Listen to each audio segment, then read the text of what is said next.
성경이 말한다. 질문과 대답 2부 신앙생활편 19번째 시간인데요. 오늘은 냉랭한 교회와 신자들 때문에 그래서 교회 가기 싫다 이런 말들을 우리가 종종 들을 수 있는데요. 이 문제에 대해서 우리 하나님의 말씀을 살펴보겠습니다. 마태복음 24장 12절 불법이 성함으로 많은 사람의 사랑이 식어지리라. 많은 사람들이 교회 안에 사랑이 부족하다, 너무 차갑고 냉랭하다라고 말합니다. 사실상 마지막 시대 직전에 그렇게 되리라고 예수께서 말씀하신 예언대로 된 것입니다. 그러나 이런 상태에 머물러 있는 교회와 신자들에게는 구원의 희망이 없습니다. 그런 데서 돌이키라는 경고의 말씀입니다. 그런 사람들은 한때 그들의 영혼을 고무시켰던 진리들을 냉담과 무감각한 마음으로 듣습니다. 그러므로 그들이 수확하는 것은 바로 그와 같은 것들입니다. 차가운 얼음, 딱딱한 쇠, 아무 감정도 없이 굳은 바위 같은 성격, 이런 것들은 그리스도인이라고 하는 많은 사람들의 품성에서 흔히 발견할 수 있는 공통점입니다.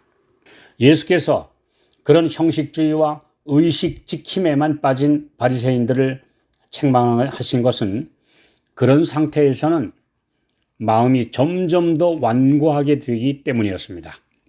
자신들만이 경건하고 의롭다고 생각하는 사람들에게는 성령의 감화도 소용이 없기 때문입니다.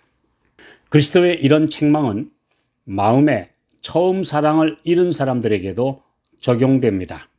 냉랭하고 율법적인 신앙은 영혼들을 결코 그리스도께로 인도할 수가 없습니다. 이는 그것이 사랑도 그리스도도 없는 형식주의 신앙이기 때문입니다. 그런 사람들은 진리의 이론만 붙들고 있는 것입니다. 스스로 의롭다는 정신으로 금식을 하고 기도를 드릴 때 그것들은 하나님 보시기에 가증한 것입니다. 경배드리러 모이는 엄숙한 집회, 부흥회, 반복되는 종교의식들, 거짓 겸손, 강요된 헌금과 희생, 이 모든 것이 세상에다 선포하고 있는 그런 메시지는 이런 사람들이 자신을 의롭다고 생각한다 라고 이렇게 말하고 있는 것입니다. 이런 일들은 경건하다고 생각하는 사람들에게 주목을 받습니다. 그리고 사람들은 이런 사람들은 너무 훌륭하고 하늘나라에 갈 자격이 있다라고 말합니다. 그리고 그런 사람들은 교회 안에서 인정을 받고 중요한 직분들을 받습니다. 그리고 서로 인정하는 사람들끼리 어울리고 자신들이 모범적인 성도가 되었다고 생각합니다. 그러나 그 모든 것은 다 속임수에 불과합니다. 마음 가운데 있는 진리는 냉랭하고 활기 없는 문자가 아닙니다.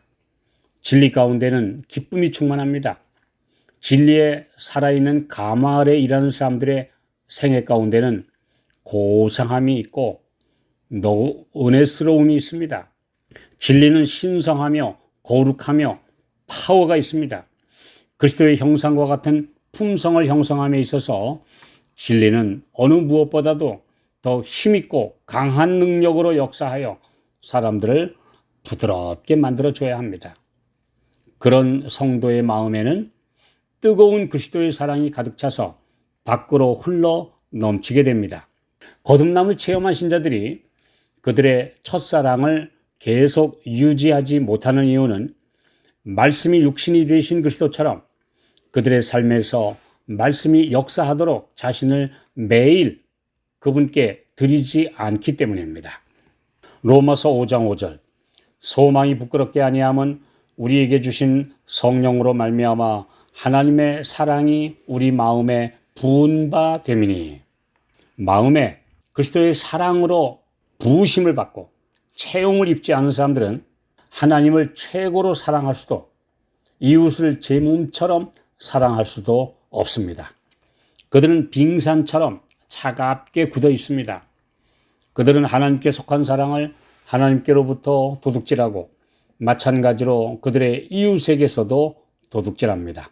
마음에 품은 이기심의 영향력은 영혼의 질병을 일으키고 때때로 사망에 이를 만큼 차갑게 합니다. 사랑은 하늘에서 자라는 식물입니다. 그것은 소중하게 양육되고 가꿔야 합니다. 애정 깊은 마음과 진실하고 상냥한 말들은 가족들을 행복하게 하고 그들의 영역 안으로 들어오는 모든 사람에게 계속적으로 선한 감화를 끼칠 것입니다.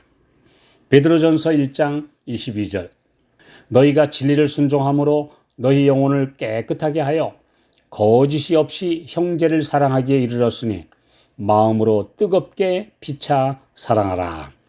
오늘 교회의 최대의 필요는 영적 능력입니다.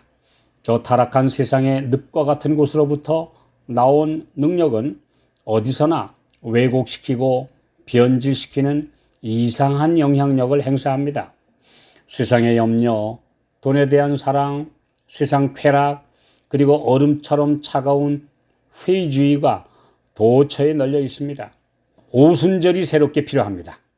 교회는 복음의 구원해 주는 능력을 잃어버린 바 된 세상에 전하라는 주님의 사명을 이행할 수 있도록 뜨거운 성령의 불이 다시 필요합니다.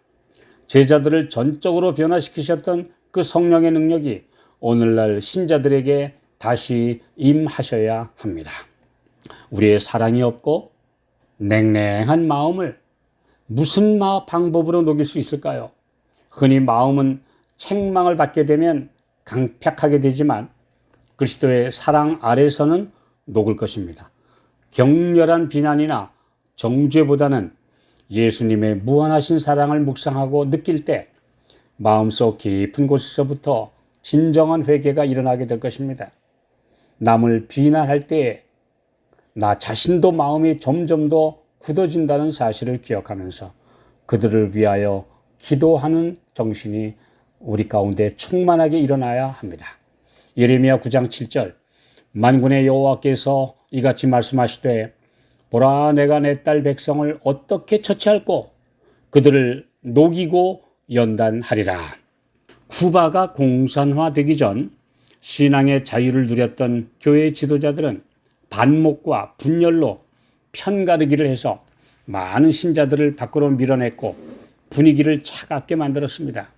그러나 카스트로의 공산혁명은 그들 지도자들을 투옥과 박해의 불 속으로 밀어넣었고 그들이 감옥 속에서 진심으로 회개하고 화해한 일화가 있습니다. 시련의 불에 녹아서 회개하는 사람들은 복된 분들입니다.